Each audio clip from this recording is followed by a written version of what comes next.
esteja convosco. Ele está no meio de nós. Proclamação do Evangelho de Jesus Cristo segundo Lucas.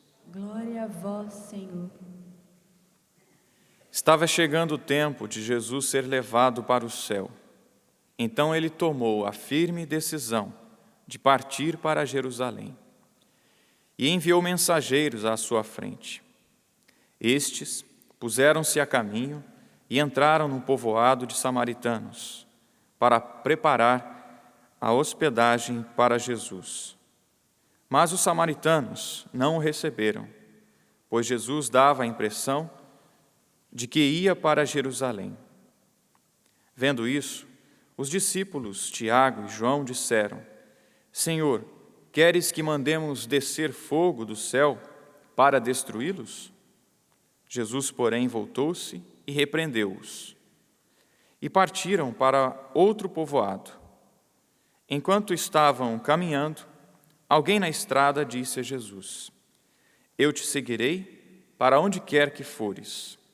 Jesus lhe respondeu: As raposas têm tocas e os pássaros têm ninhos, mas o Filho do Homem não tem onde repousar a cabeça. Jesus disse a outro: Segue-me. Este respondeu: Deixa-me primeiro ir enterrar meu pai. Jesus respondeu: Deixa que os mortos enterrem os mortos, mas tu vai anunciar o reino de Deus. Um outro ainda lhe disse: Eu te seguirei, Senhor, mas deixa-me primeiro despedir-me dos meus familiares. Jesus, porém, respondeu-lhe: Quem põe a mão no arado e olha para trás não está apto para o reino de Deus. Palavra da salvação. Glória a vós, Senhor. Podemos sentar? Queridos irmãos e irmãs, peregrinos aqui do Santuário do Pai das Misericórdias, as pessoas que estão em casa nos acompanham pelo sistema Canção Nova de comunicação.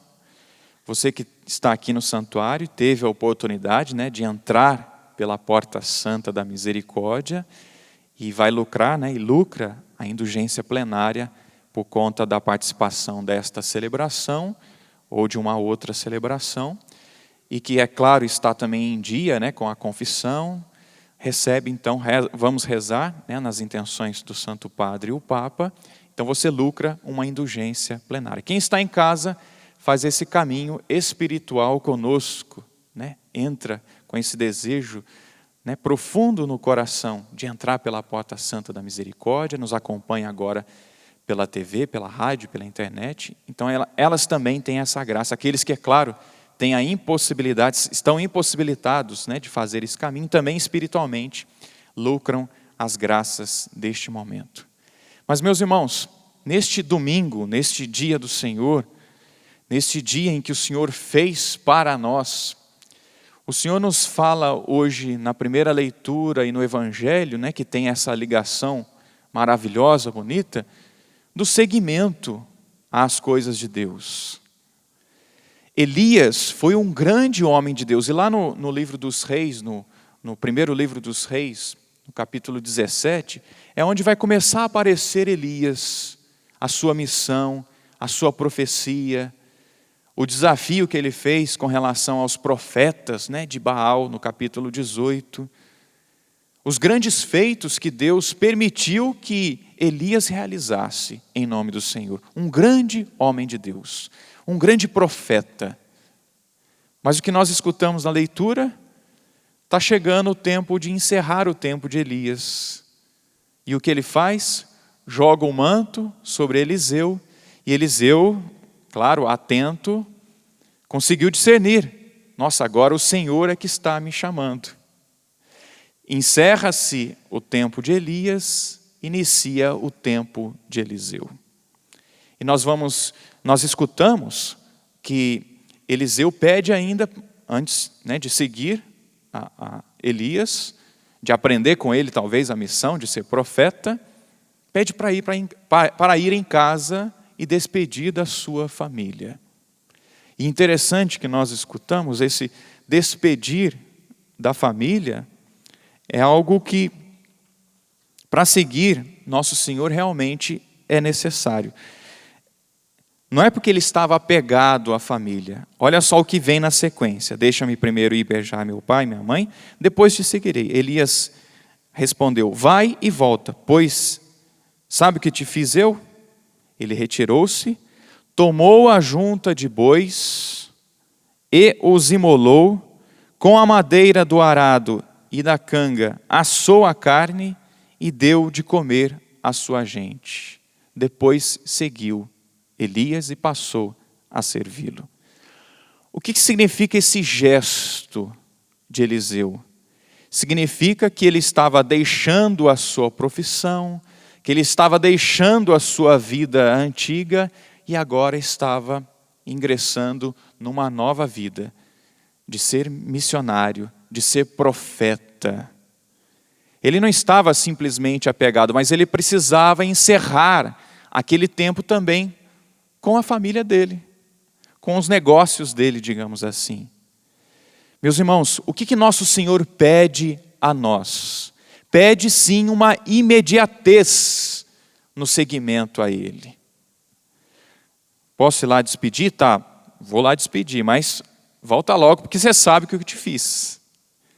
E ele então desvinculou, como podemos dizer assim, cortou o cordão umbilical para viver essa missão.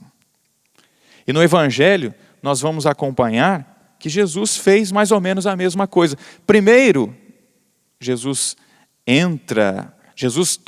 toma a firme decisão de ir para Jerusalém. E o que significa tomar a firme decisão de ir para Jerusalém?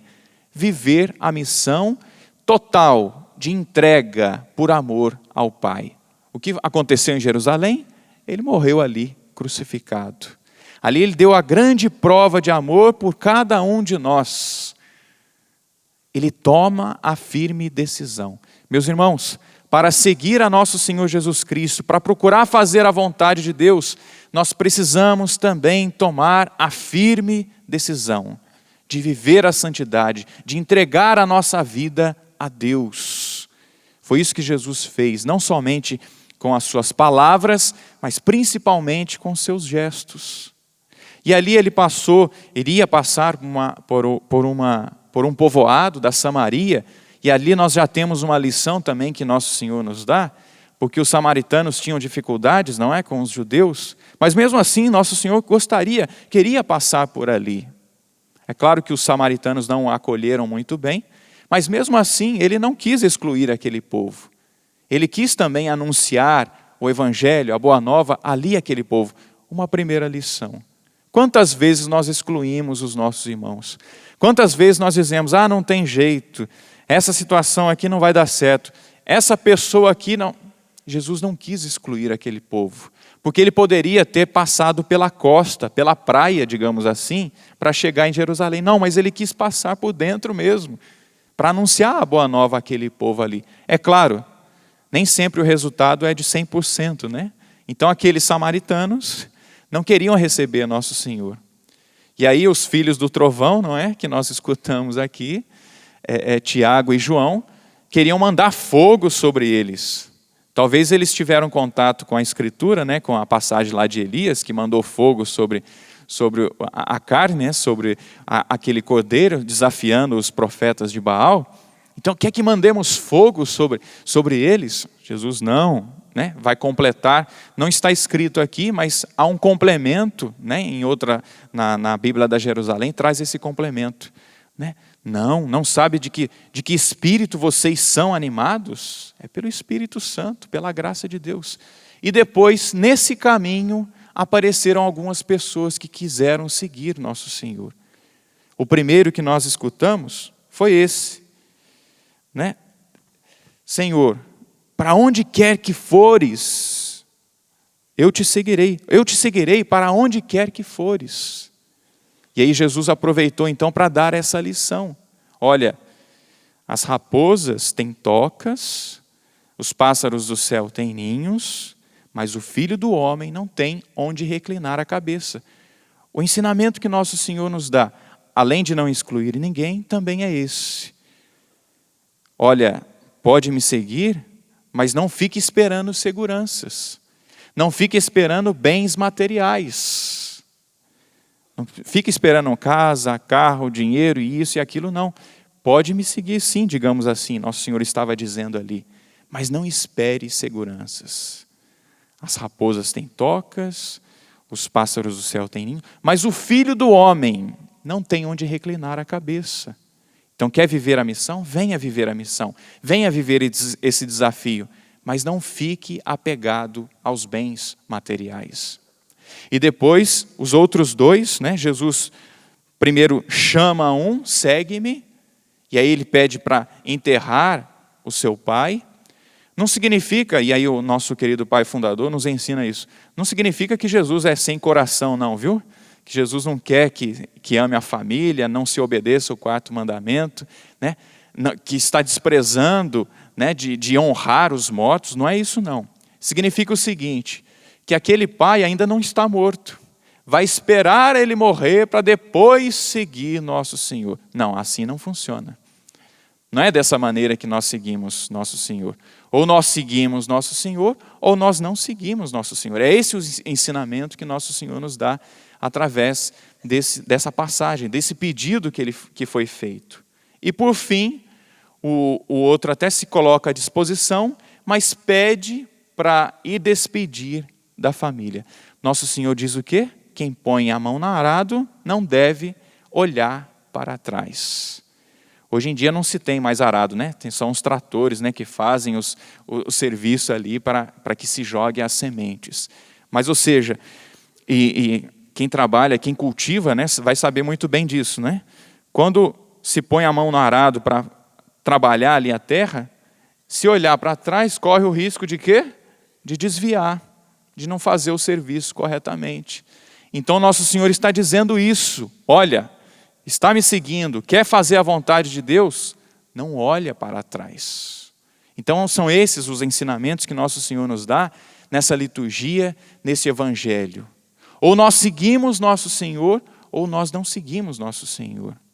Quem é sacerdote, ou segue Nosso Senhor, ou vive uma vida coerente com o seu sacerdote, ou não dá para ser sacerdote. Quem está aqui, quem está em casa e sente esse chamado, realmente eu quero entregar a minha vida para Deus. Deixa eu dizer para você, dê mesmo a sua vida para Deus, mas não dê pela metade. Infelizmente, esses que nós escutamos, estavam querendo dar a vida pela metade. Eu quero dar, mas deixa eu ficar um pouquinho preso aqui aos bens materiais. Eu quero entregar a minha vida assim, mas deixa eu despedir aqui, deixa eu continuar ainda. Estavam apegados ainda à família. E para seguir Nosso Senhor, é preciso sim, até estar desapegado da família, para servir realmente de coração a Nosso Senhor. E aqueles que estão no ministério, aqueles que ajudam como ministros extraordinários, aqueles que ajudam no canto, aqueles que ajudam e realizam alguma missão, precisam estar realmente focados. Eu quero e desejo fazer a vontade de Deus. E é isso que eu vou buscar fazer. E eu não quero olhar para trás. Porque há na caminhada certas ocasiões, certas situações que pedem, e agora? O que eu faço? O meu chamado. Eu dou ou não dou a minha vida? Quem se prontificou deve realmente dar a vida. Quem é consagrado deve fazer jus a esse nome. Quem é sacerdote deve realmente dar a vida. Aquele que escolheu o matrimônio, que se sentiu chamado ao matrimônio, sim, meu irmão, minha irmã, se entregue à sua esposa, se entregue ao seu marido, se entregue aos seus filhos. Viva coerentemente dentro da sua família, dentro da sua casa, esse amor que Deus tem por você, esse amor que Deus tem por nós. Não vamos viver uma consagração, podemos dizer assim, meia boca não. Ou eu vivo o Evangelho, ou eu não vivo o Evangelho. Em outras palavras, é isso que Nosso Senhor quer dizer para nós. Como sacerdote, ou eu vivo a palavra de Deus, ou eu não vivo a palavra de Deus. E viver com alegria. Que eu não seja um padre rabugento, não é? Que nós não sejamos consagrados rabugentos, né? Eu não estou aqui, não deve ser um peso para mim celebrar a Santa Missa, não deve ser um peso para mim, apesar que cansa, né? As confissões, não deve ser um peso a confissão, não deve ser um peso atender as pessoas, não deve ser um peso viver como marido, como esposa, não. É agradável, é bom, eu estou aqui fazendo também a vontade de Deus, nesse serviço, nesse ministério. Que nosso Senhor nos ajude então a colocar a mão no arado, a fazer a vontade de Deus, com muita alegria. É claro que tem os sofrimentos, mas não vamos perder o foco, a meta. Fazer a vontade de Deus, chegar ao céu. Passaremos sim por provações, faremos sim esse caminho, mas o que nos espera lá? Um grande presente, o céu, a vida eterna. E por causa de qualquer situação difícil, vale a pena sim seguir nosso Senhor, porque Ele tem o céu para nós, tem a nossa salvação. Obrigado, Senhor, por esta palavra que o Senhor nos concede. Obrigado por esta liturgia. Obrigado porque aquele filho, Eliseu, foi capaz também de entregar a sua vida, de encerrar um ciclo e iniciar a vida missionária, a entrega ao Senhor. Obrigado porque o Senhor também chamou pessoas, discípulos, apóstolos, para seguirem o Senhor, mas deixou bem claro para eles e deixa bem claro para nós, que nós devemos ter como foco, como meta, unicamente a vontade do Senhor. E porque amamos o Senhor, amamos sim também a nossa família. E porque amamos o Senhor, até podemos sim ter bens, mas porque amamos o Senhor, e o Senhor é a nossa única e maior riqueza. E as outras coisas são instrumentos para nos ajudar e para que nós ajudemos aqueles que estão conosco. Obrigado, Senhor, porque o Senhor nos chama e que nós possamos responder. E nós queremos responder, Senhor, com generosidade. Louvado seja nosso Senhor Jesus Cristo.